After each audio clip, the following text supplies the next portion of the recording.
Kamusta ka? Alam kong narito ka upang maunawaan ang katotohanan.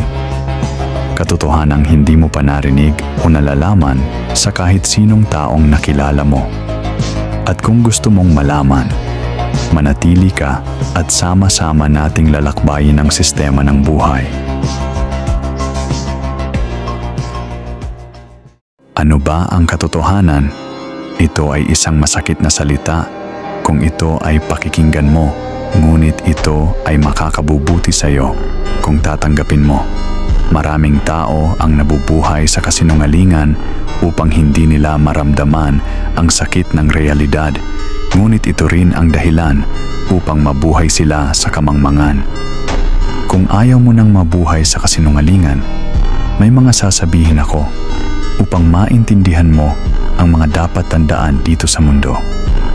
Walang kahulugan ang ipanganak sa mundo dahil ikaw ang gumagawa ng kahulugan mo sa buhay mo. Isipin mo, para kang puno na nabuhay lang ngunit wala ring halaga kung wala ka ring pakinabang o bunga. Tandaan mo, hindi lahat ng tao ay maiintindihan ka at hindi rin lahat ng tao ay may pakialam sa'yo. Ngunit kontrolado mo ang buhay mo at hindi ka nabubuhay para sa kanila. Dahil nabubuhay ka para sa sarili mo at para sa layunin mo sa mundo. Mahalagang maunawaan mo na ang mga tao ay hindi natin hawak o pagmamay-ari dahil may kaniya-kaniya tayong layunin sa buhay natin.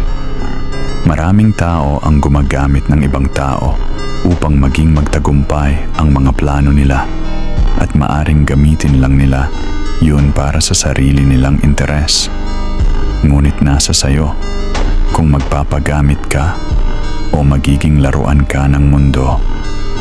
May mga tao na kailangan nating bitawan lalo't kung wala itong magagawang matino sa buhay natin. Masakit bumitaw sa isang bagay na mahalaga para sa'yo, ngunit mas mahalaga ang mga bagay na makakabubuti para sa'yo. Hindi pwedeng mahal mo lang ang isang tao. Dapat may kahulugan iyon at saysay sa buhay mo. Tandaan mo, walang isip ang emosyon, kaya't maaring mali ang nararamdaman mo at inaakala mong tama dahil masaya ka sa nararamdaman mo sa iba. Tandaan mo, sa huli, ikaw lang din ang kawawa kapag iniwan ka ng mga maling tao na iyan.